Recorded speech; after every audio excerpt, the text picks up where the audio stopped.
Welcome dear class 12 students. हमारा आज chapter start होगा बेस थ्योरम। और बेस थ्योरम एक बहुत ही इंपॉर्टेंट कंसेप्ट है प्रोबेबिलिटी थ्योरी में। चैप्टर नंबर 19 है ये ओपी मल्होत्रा में।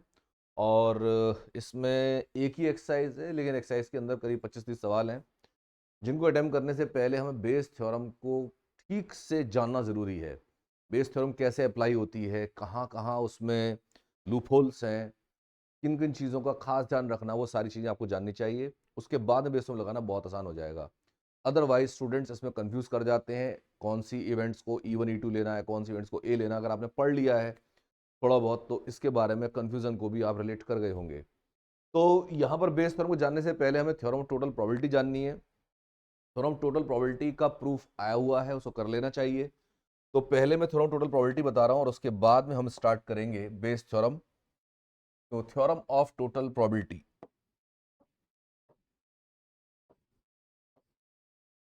Theorem of total probability.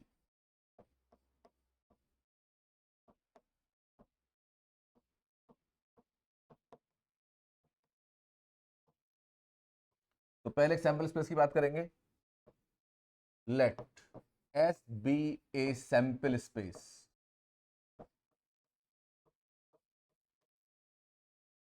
and E1 E2 and so on En, ये n इवेंट्स हम ले रहे हैं। Be n events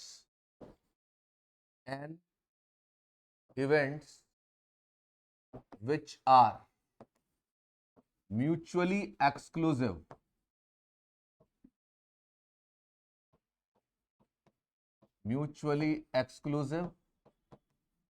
and exhaustive। ये सारी की सारी इवेंट्स म्यूचुअली एक्सक्लूसिव और एग्जॉस्टिव हैं। म्यूचुअली एक्सक्लूसिव का मतलब इनमें आपस में कुछ भी कॉमन नहीं है। E1 E2 En में आपस में कुछ भी कॉमन नहीं। जो E1 के पास है वो E2 से लेके En तक किसी के पास नहीं है, जो E2 के पास है वो E1 से लेके En तक किसी के पास नहीं है। इस तरह से सबकी बात कर सकते हैं। तो म्यूचुअली एक्सक्लूसिव का मतलब इनमें आपस में कुछ भी कॉमन नहीं है।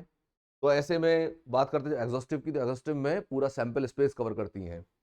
यानी E1 E2 En का अगर यूनियन ले लिया तो पूरा सैंपल स्पेस आ जाएगा और कॉमन इसमें कुछ भी नहीं है। तो इनमें कुछ भी कॉमन ना होने से हमारे लिए एक खास कंडीशन बनती है। एक इवेंट ले रहे हैं, let A be an event associated with S, sample space S, that is A occurs with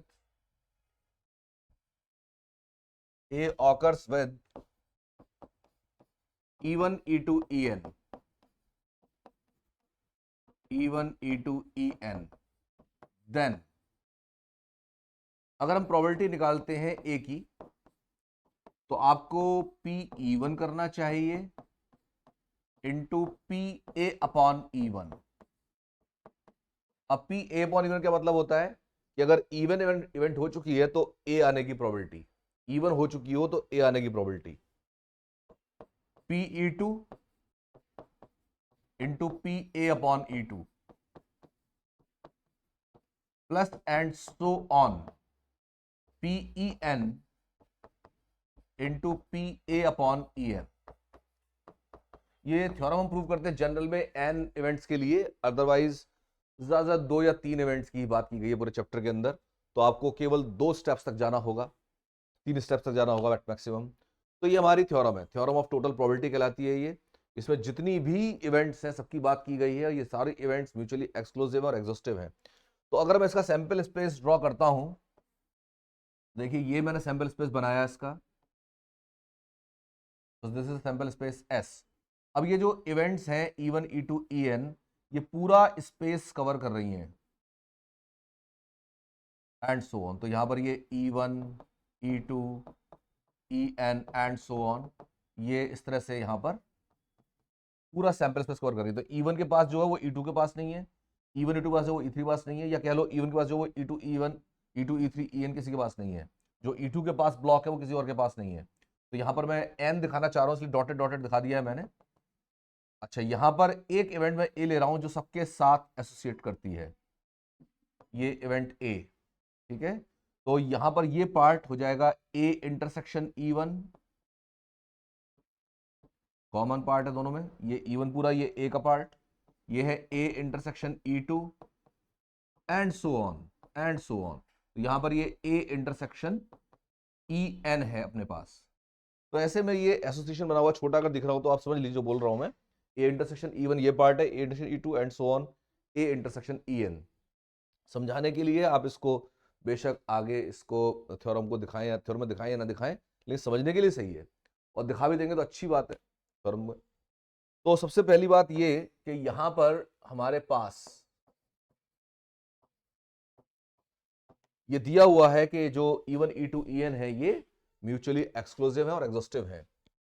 तो given S is the sample space,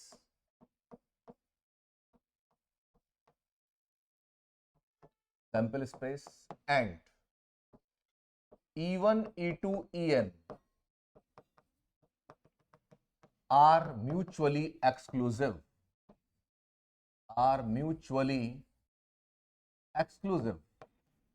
अब अगर ये म्यूचुअली एक्सक्लूसिव हैं तो एक का दूसरे से इंटरसेक्शन हमेशा एक एम्प्टी सेट होगा, यानी EI intersection EJ is an empty set for all I and J starting from 1 2 3 and so on up to N। I और J अनइक्वल है, डेफिनेटली सेम लेंगे तो पूरा आई जाएगा। I and J not equal, ये भी लिख देता हूं। चलिए, दूसरी बात, E1 E2 EN एग्जॉस्टिव भी है, exclusive also. E1 E2 and so on EN are exhaustive. अब अगर ये एग्जॉस्टिव है तो इसका मतलब पूरा सैंपल स्पेस इनसे बनता है, यानी कि S will be equal to E1 union E2 union and so on EN। ये सब काम हम लोगों ने फर्स्ट चैप्टर में, यानी कि जो उसका चैप्टर नंबर 18 था, उसमें कई बार किए थे। इसको क्वेश्चन नंबर 1 डाल सकते हैं, इसको क्वेश्चन नंबर 2 डाल सकते हैं। तो E1 E2 and so on EN, इनका यूनियन जो है पूरा सैंपल स्पेस बनाता है। ऑल्सो, अब ए क्या है, एक इवेंट है S के अंदर, A is a subset of S, तो ए एक ऐसी इवेंट है जो S के साथ होती है। तो अगर मैं ए का इंटरसेक्शन लेता हूं S के साथ तो ए ही रहेगा। भाई ए का इंटरसेक्शन अगर आप S के साथ ले रहे हैं और ए छोटा सेट है तो ए ही तो आ जाएगा। अब ए इंटरसेक्शन S, और S की जरा वैल्यू रखो, तो A intersection this is E1 union E2 union and so on EN, union EN। Now ये तो मैंने S की वैल्यू रखी है यूजिंग 2, और अब यहां पर जो है मैं इसका डिस्ट्रीब्यूटिव लॉ लगाऊंगा, तो डिस्ट्रीब्यूशन हो जाएगा इंटरसेक्शन यूनियन के ऊपर। तो A intersection E1 union A intersection E2 union and so on, और यूनियन ए इंटरसेक्शन EN, ये हमारे पास। तो देखो E1 E2 EN चूंकि यहां पर म्यूचुअली एक्सक्लूसिव है, तो इनका जो इंटरसेक्शन लिया गया E1 E2 EN के साथ, ये भी एक्सक्लूसिव है। ये भी आप देख सकते हो डायग्राम जो बनाया गया है यहां पर, ये ए इंटरसेक्शन E1 में कोई भी एलिमेंट नहीं है बाकी का, ऐसी ए इंटरसेक्शन E2 में कोई भी एलिमेंट नहीं है बाकी सबका। तो ऐसे में ये भी म्यूचुअली एक्सक्लूसिव है। इसको आगे लिख लेते हैं, since E1 E2 and so on EN are mutually exclusive,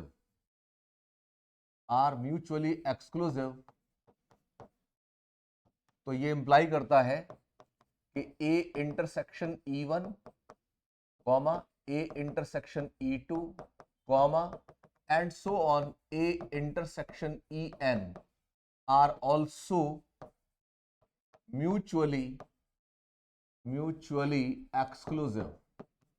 ये भी म्यूचुअली एक्सक्लूसिव है, तो इनमें आपस में कुछ भी कॉमन नहीं है। तो अब मैं यहां पर जब इसकी प्रोबेबिलिटी लिखूंगा ए की, तो देयरफॉर प्रोबेबिलिटी ऑफ ए, तो सबकी प्रोबेबिलिटी को आप जोड़ दीजिए, क्योंकि यहां पर ये यूनियन है तो सबकी प्रोबेबिलिटी ऐड हो जाएंगी। तो सबकी प्रोबेबिलिटी ऐड होने का मतलब जो आपके पास ए इंटरसेक्शन E1 है उसकी probability, P of A intersection E1 plus P of A intersection E2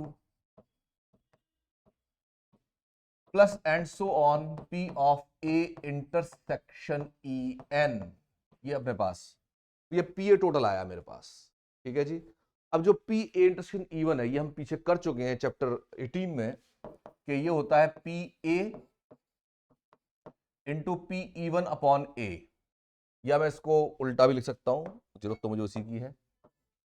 तो P E1 जो प्रूव करना उसके लिए जाएंगे, P E1 into P A upon E1 plus P E2 into P A upon E2 plus and so on P E N into P A upon E N.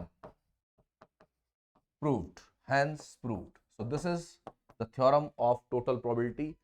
अच्छा खासा application है इसका Bayes theorem के अंदर, और जो है Bayes theorem इसके बिना चल नहीं सकती, ये समझ लीजिए। थ्योरम टोटल प्रोबेबिलिटी पता होनी चाहिए। फिर से समझ लीजिए क्या कहा गया थ्योरम में। अगर आप ए इवेंट की हैपनिंग जानना चाहते हैं और E1 E2 E N के साथ ये होती है, इसको कुछ ऐसा समझो जैसे कि मान लीजिए आपके पास 5 थैले हैं, ठीक है। 5 थैले में कुछ गेंद रखी हुई हैं, कुछ लाल पीली हरी ऐसे करके गेंद रखी हुई है सब में। तो आपको लाल गेंद सब में मिल रही है, तो आपको लाल गेंद निकालने की प्रोबेबिलिटी चाहिए उन 5 बैग में से। तो पहले तो 5 बैगों में से कोई एक बैग निकालोगे आप, तो वो हो गया PE1 PE2 PEN। जैसे फर्स्ट बैग को निकाला, सेकंड बैग को निकाला, थर्ड बैग को निकाला, तो उनकी प्रोबेबिलिटी इक्वल भी हो सकती है, कोई सा भी एक बैग छांट लें।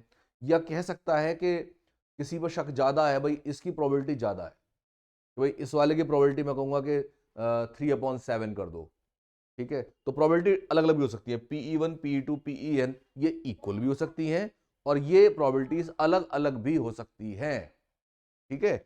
इसके अलावा जब E1, जैसे आपने बैग 1 चूज कर लिया, तो अब लाल बॉल आने की प्रोबेबिलिटी तो PA अपॉन E1।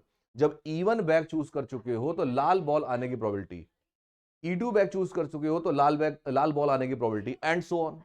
तो जिस भी बैग को चूज करोगे उसमें से लाल बॉल आने की प्रोबेबिलिटी हम निकालेंगे। ये सब काम पीछे कर चुके हैं हम चैप्टर नंबर 18 में। तो इन सबको जब ऐड कर देते हैं, then we get the probability of A. This is the total theorem, total probability theorem. तो टोटल प्रोबेबिलिटी थ्योरम के अंदर आपको एन इवेंट्स जब एसोसिएट होती हैं किसी इवेंट ए के साथ, यानी उसके साथ साथ होने लगती हैं, तो उस इवेंट के होने की प्रोबेबिलिटी को हम निकाल सकते हैं। जाने अनजाने हमने इसको लगाया है, तो हम चैप्टर में 18 में जाने अनजाने हमने लगाया है, लेकिन अब जो हम इसको बिल्कुल अच्छे से फॉर्मेट करके लगाएंगे, तो इसके बाद में बात करेंगे बेस थ्योरम की। बेस थ्योरम के अंदर जो इसका कह लीजिए ये वाला पार्ट है, ये तो आता ही है, ले तो होना ही चाहिए, थ्योरम टोटल प्रोबेबिलिटी उसका एक पार्ट है। तो इसको करते हैं, तब उसके बाद में उसके पर आ सकते हैं। तो यहां पर जो थ्योरम है हमारी Bayes theorem, Bayes theorem, Bayes theorem, तो इसमें भी set S and sample space ले लीजिए। Let S be a sample space and E1 E2 En be an mutually exclusive and exhaustive events.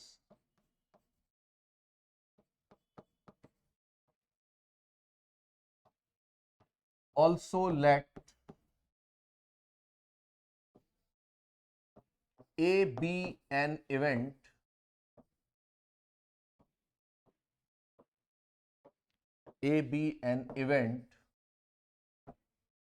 which occurs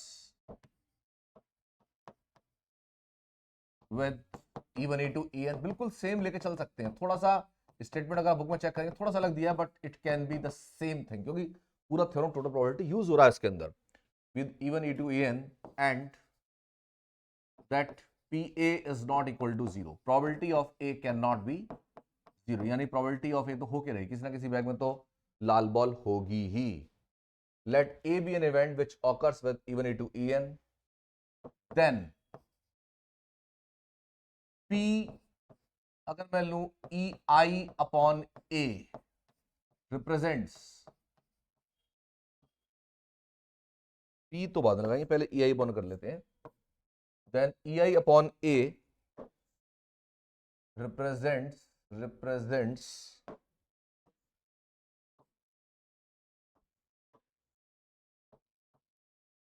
represents happening of the occurrence of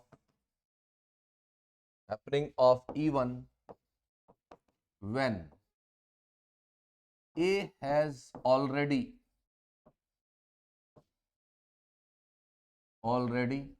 happened, then इसकी probability P of E I upon A, ये होता है P E I intersection A upon P A, ये हम जानते हैं, पीछे हमने करा है इसको, और इसमें अब प्रूफ ही आ जाएगा यहां पर। तो P E I intersection A, तो ये होगा P E I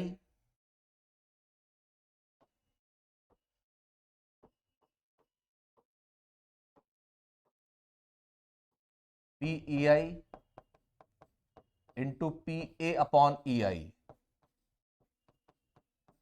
upon P A is the whole proof we have done in total probability theorem. तो P E one P A upon E one plus P E two into P A upon E two plus and so on,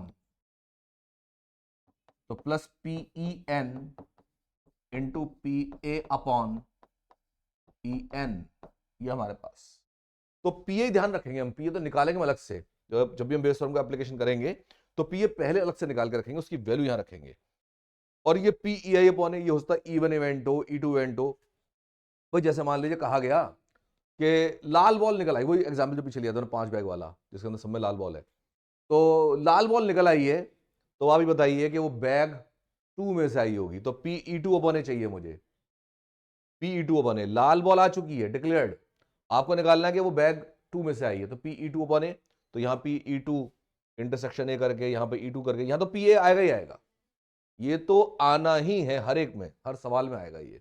अभी उसका 4 bag है आपके पास, के 3 bag हैं, के 2 bag हैं, उस तरह सिस्टम को रिलेट करते हुए हम इस थ्योरम को अप्लाई करेंगे। तो this is all of Bayes theorem, इतना आपको जानना है इसके अंदर, बाकी सवाल करेंगे, सवाल सारी बातें क्लियर होती चली जाएंगी। तो अब इसमें खास बात जो है वो ये कि जैसे E1 E2 EN इवेंट को कैसे आप पहचानेंगे, ये इवेंट कौन सी वाली हमें E1 E2 EN लेनी है, थोड़ा सा इस पर आप ये काम कर सकते, जो मैंने शुरू में कहा था ना गुरु मंत्र दूंगा, तो गुरु मंत्र ये है कि आप ये देखना कि E1 E2 EN जो इवेंट्स हैं, इनकी जो प्रोबेबिलिटीज है उनका सम 1 आ रहा है या नहीं आ रहा। तो अगर ये सम 1 आ रहा है, अगर सम 1 आ रहा है, तो ये एग्जॉस्टिव इवेंट्स हैं जो हमारी जरूरत है E1 E2 EN की। और साथ ही साथ अगर यहां पर इनमें आपस में कुछ भी कॉमन नहीं है, तो सबसे बढ़िया बात, तभी तो ये म्यूचुअली एक्सक्लूसिव हुई। तो म्यूचुअली एक्सक्लूसिव और एग्जॉस्टिव मतलब एक इवेंट होगी दूसरी नहीं होनी चाहिए, E1 होगी तो E2 E3 E4 में कोई सी नहीं होनी चाहिए, और इनका यूनियन पूरा सैंपल स्पेस आ जाना चाहिए, यानी इनका जो प्रोबेबिलिटीज का सम है वो 1 आना चाहिए। प्रोबेबिलिटी सम देखना आसान होगा, तो वो 1 आना चाहिए। तो इस तरह से देख करके हम इस सवाल को, इनके सवालों को सबको कर पाएंगे। तो अब मैं स्टार्ट कर सकता हूं अपनी बेस थ्योरम के एप्लीकेशन को। ये चैप्टर 19 है, 19A एक्सरसाइज। तो we start with question number 1। क्या कह रहे हैं, bag A contains 2 white and 3 red balls and bag B contains 4 white and 5 red balls. One ball is drawn at random from one of the bags and is found to be red. Find the probability that it was drawn from bag B. बिल्कुल वही example जो मैं ले रहा था वैसा का वैसा उतर के आ गया, बहुत ही शालीन, बहुत ही सीधा साधा सा ये एग्जाम्पल था। तो हमारे पास देखिए 2 बैग्स हैं, बैग ए और बैग बी, बैग ए और बैग बी, 2 बैग है हमारे पास, और कह रहे हैं बैग ए के अंदर है 2 वाइट और 3 रेड बॉल्स, और बैग बी के अंदर है 4 वाइट और 5 रेड बॉल्स। ठीक है, 1 ball is drawn at random from one of the bags, एक बॉल निकाली जाती है रैंडमली किसी भी एक बैग से, and it is found to be red, और वो रेड पाई जाती है। Find the probability that it was drawn from bag B. ठीक है, तो पहले मैं इवेंट्स क्लियर करता हूं। देखो, बैग ए या बैग बी छांटोगे, दोनों को एक साथ तो छांट नहीं सकते, तो ये इवेंट E1 बनेगी, E1 E2। तो इवेंट E1 ये गिवन है, हमें गिवन तो लिखी दो। इवेंट E1 ये हम लेट कर रहे हैं, late event E1। Event E1 क्या है? Selecting bag A. Event E2 selecting bag B. और अब मैं ले रहा हूं event R. Event R selecting a red ball. Selecting a red ball. Red ball select कर रहे हैं। तो अब मुझे चाहिए P of E1। P of E1, देखो दोनों बैग्स इक्वली लाइकली है उसको सिलेक्ट करने के लिए। तो PE1 1/2 और PE2 भी 1/2। तो यहां पर आप देख रहे हैं दोनों इवेंट्स का जो सम है 1 आ रहा है, दोनों की प्रोबेबिलिटी सम 1 आ रहा है। तो ये म्यूचुअली एक्सक्लूसिव भी है, एग्जॉस्टिव तो है ही, देख रहे हैं आप, एक्सक्लूसिव भी है क्योंकि ये इनमें से कुछ भी कॉमन नहीं आ रहा। दोनों की जो दोनों के बैग हैं जो वो अलग अलग है, एक बार में एक ही हो सकता है। तो PE1 PE2। और अब आपको चाहिए P ऑफ। जब आप रेड बॉल निकाल रहे हैं और आपके पास फर्स्ट बैग से निकाल रहे हैं, तो PR/E1। PR/E1 means probability of drawing red ball from bag 1, from bag ए।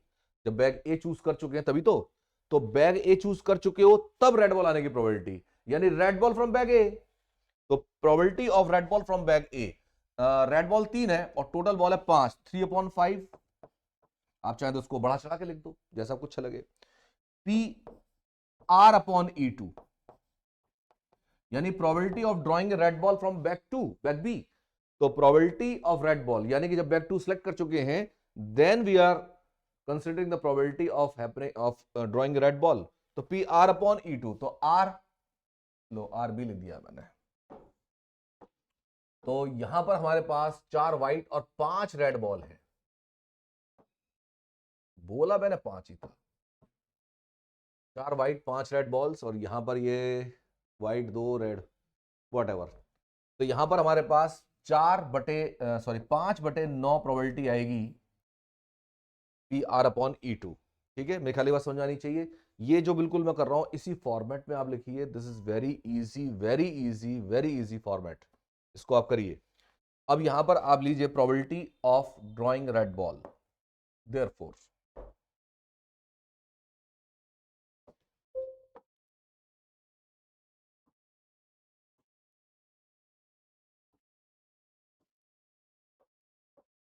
तो अब मुझे चाहिए PR।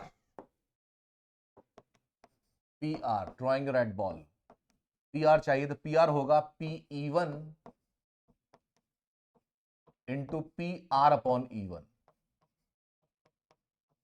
Plus PE2 into PR/E2। This is theorem of total probability. तो PE1 1/2, PR/E1 3/5, फिर PE2 1/2, PR/E2 5/9,